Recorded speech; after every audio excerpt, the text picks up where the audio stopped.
Anong oras nangyari yan, ma'am? Kanina lang, bandang 10 AM siguro yun. Ano yun? Yung impact yun, di ba? Yung pati yung mukha may pantal. Oo. Hindi nakausap. Hindi na kasi, talagang kinuha na siya ng ambulance. Kanina pa? Kanina pa. Oh. Eh, di mo na nga sana kami lalabas ka, so natatakot na yung dun sa loop, yung dito natatakot na umuwi na muna kami. Kailangan ano yan, disinfect. Nagdi-disinfect na sila doon? Alin? Yung sa dinaanan niyo, ma'am? Nag-spray sila ng pang disinfect. Nakita ko yung nun sa Facebook, yung post Di ba niya. kalat na siya? Ha? Nagkakalat na sa Facebook. Oo, tsaka yung yung parang nagbubutas-butas yung katawan. Oo nga eh. Nakakatakot tuloy. Kaya kaming mga talagang kailangan din namin mag-disinfect. Or droplets, ganyan. Kaya nga. Baka mamaya nagdududura yun dun para maka-total. Oo nga. Yun yung inaano namin eh. Mamaya, Kasi kumain pa siya kanina sa taas. ano ba yun? Kulob? Ha? Kulob yung sa taas? Hindi naman. Naka-open naman siya. Baka Kasi ang inaano namin sa loob ng elevator. Tapos dun sa mga dadaanan niya. Mga loko-loko pa naman yung Chinese na yan. Dumudura sa sa kung saan-saan. Baka mamaya ganun ginawa niya para makahawan siya. Makahawa. Total, ganun din naman. Siya lang naman din yung di ba? Dapat nagkakasintomas pa lang siya. Nagkaano na siya. Nagpapacheck na. Hindi niya na pinalala.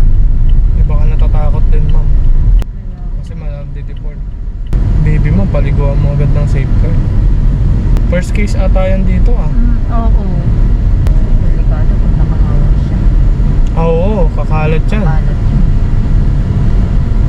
Magiging parang COVID. Ang pa naman yan, nilalagnat din. Nilalagnat, ang hina yung katawan.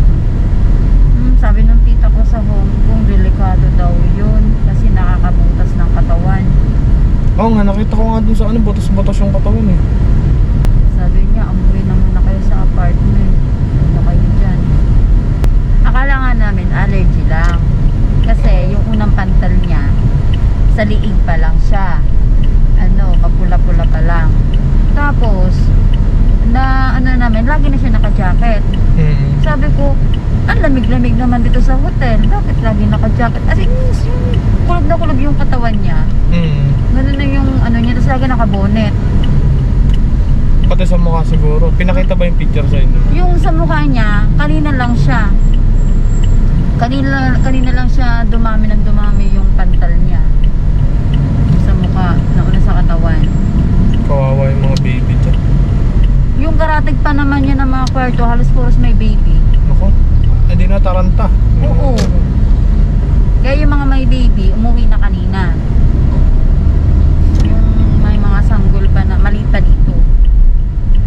O kasi malakas yung virus na yan. Hawa agad sa baby. May nalang resistensya ng baby. Hindi naman nangangatay yung baby mo, ma'am. Hindi naman. Makapansin mo yan kung meron na. Pagka nangangati-ngati na, tapos may rashes, dali mo na agad sa ospital. Pa-check up mo na agad. Mga gamit niya, dinisinfect niya, ma'am. Dinisinfect namin bago kumalis. Sabi, mas malala daw yun sa COVID eh. May namatay na, ma'am dalawa. Yun guys, may kumakalat ngayon na Mpox. Kanina yung passenger ko, yung condo daw, yung pinag-i-stayan daw nilang hotel. Meron daw nag-positive na Chinese daw, sabi niya. Chinese na nag-positive. So, mag-iingat tayong lahat. Ako, nagbaon ako. Pan-disinfect. Alcohol siya. So, kada baba ng pasahero, spray. Tapos spray sa kamay.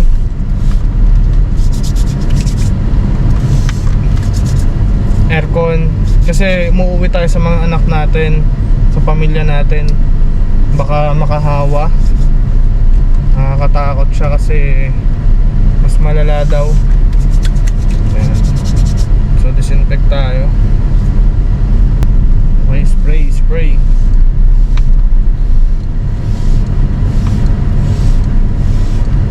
Pagka ganyan, yan, spray nyo lang. Kaya kayo guys, magbaon kayo ng alcohol. Mas maganda kung may malaki na, para disinfect lang kayo ng disinfect pagbaba ng pasahero. Kasi mahirap na tayong makalat ngayon ng Mpox. Mahirap na.